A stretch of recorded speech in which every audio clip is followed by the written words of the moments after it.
Bonjour à nouveau, chers amis internautes. Nous démarrons cette une des journaux, comme il est de tradition sur ESAE TV, par le quotidien Maison, le quotidien béninois d'information générale et d'analyse L'Informateur, qui ce matin en manchette s'intéresse à l'élection présidentielle de 2026, UPR, BR, FCBE, un accord tripartite, s'exclame le titre. Selon les informations recueillies par Le Canard, plus de doute, nous allons vers un accord tripartite de coalition parlementaire et de gouvernance entre les partis politiques Union progressiste Le Renouveau UPR, le Bloc républicain BR et la Force Corée pour un Bénin émergent FCBE. Les signes annonciateurs sont là, il ne reste que l'acte de signature qui interviendra selon les informations dans les tout prochains jours. L'article qui renseigne sur cette initiative hautement politique est à lire à la page 3 de la livraison distribution de kits scolaires aux enfants de la ville de Cotonou. Le 8e arrondissement reconnaissant envers le maire de la ville de Cotonou, Luc Setonji Atropo, également président de l'Association nationale des communes du Bénin, ANCB. Climat politique en République du Bénin, nouvel appel des religieux au dialogue. Parrainage pour les présidentielles de 2026, point de l'évolution du retrait des formulaires à la Commission électorale nationale autonome Sénat.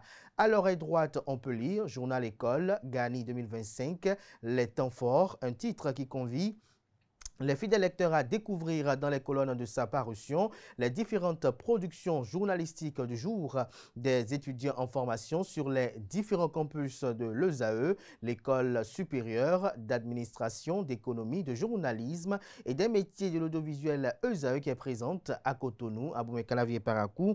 ESAE dont la rentrée universitaire 2025-2026 est prévue pour le 15 septembre prochain conformément au calendrier gouvernemental. On lit à présent la une du quotidien national d'information, Gani 2025, un vent d'unité nationale à Niki, l'article qui renseigne sur le titre à lire à la page 3. Pour des élections apaisées, les confessions religieuses s'engagent.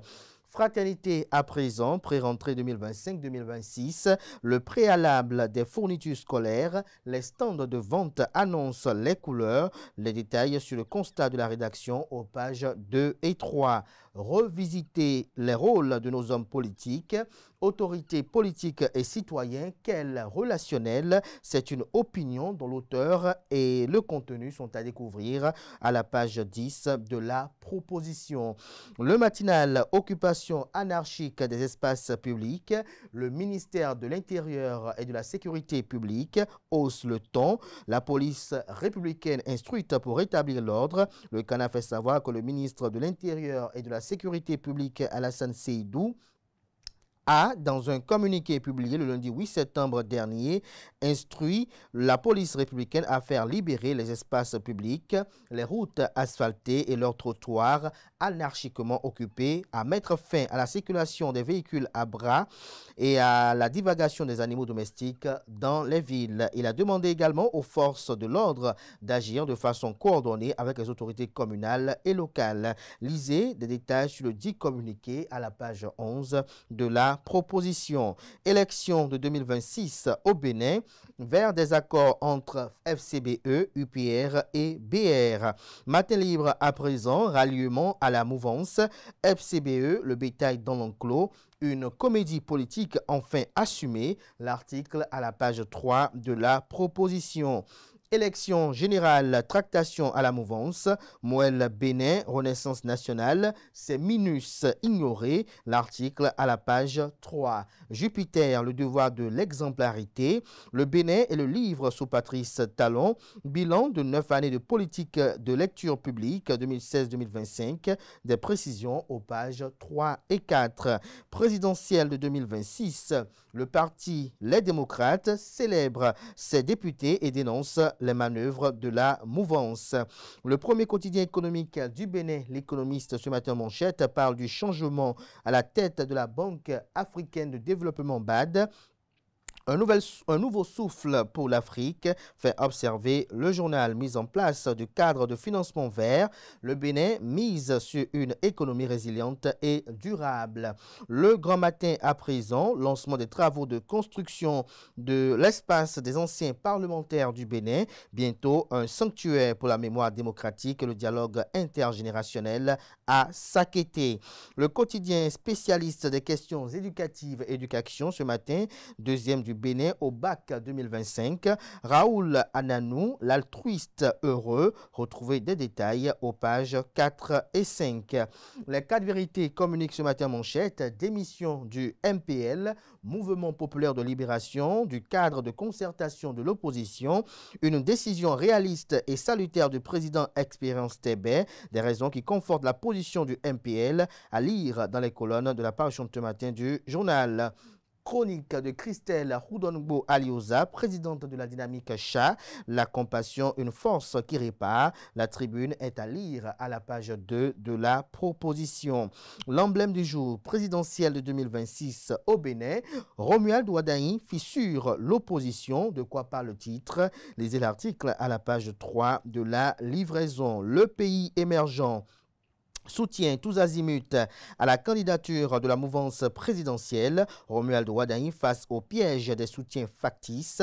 Le spectre de 2016 plane. Ça grogne déjà dans la mouvance présidentielle. Des députés Union progressiste Le Renouveau et Bloc républicain menacent un front anti-talon en gestation. Le télégramme démission du MPL du cadre de concertation de l'opposition. Game over, le président Expérience Tébé sort de l'ambiguïté. L'article à la page 8 de la proposition. Après l'Union progressiste Le Renouveau, la Force Corée pour un Bénin émergent FCBE cible d'autres partenaires politiques pour les élections générales de 2026. Dynamisme Info soutient tous azimuts à Romuald Ouaddahi. 2026, le repositionnement de ces opportunistes politiques en ligne de mire. L'article à la page 8. On lit à présent la une de Décryptage Info qui communique également au profit du parti politique Mouvement populaire de libération. Démission du MPL du cadre de concertation de l'opposition. Le président Expérience Tébé l'intègre incompris. L'autre vision ce matin en manchette, dans la même veine, retrait du MPL du cadre de concertation de l'opposition. Expérience Tébé, nous refusons de cautionner un simulacre d'unité. Les vérités derrière une décision lourde de sens sont à lire aux pages 2 et 3 de la proposition. Néanmoins, le CANA écrit noir sur blanc qu'à quelques mois des élections générales de 2026, le retrait fracassant du mouvement populaire de libération du cadre de concertation des forces politiques de l'opposition fait grand bruit. Son président Expérience Tébé justifie cette décision par la volonté de ne pas cautionner un simulacre d'unité et dénonce les dérives, les trahisons et un manque de stratégie qui ont vidé ce cadre de sa mission première, notamment rassembler l'opposition pour offrir une véritable alternative au peuple béninois. À travers ce geste, Expérience Tébé lance un appel solennel à une refondation urgente et sincère de l'opposition pour éviter que 2026 ne soit synonyme de désillusion. La Nouvelle Gazette ce matin à sa une, coopération bilatérale, les entreprises néerlandaises en mission commerciale au Bénin. La boussole pour conclure, réconciliation de façade entre leaders du bloc républicain à Paracou. Le verre est toujours dans le fruit, selon le Canard. Les regards en disent long. Et si on disait la vérité au chef de l'État, s'interroge le titre. De quoi parle le Canard? Élément de réponse à la page 3 de sa proposition. Effervescence politique au Bénin, du nord au sud, le choix de Romuald Ouaddahi embrase le pays pendant que l'opposition patine. Opération Mirador, 6 terroristes neutralisés dans la Pinjaré et le parc W. Ce sera tout pour la une des journaux. Merci de votre aimable attention.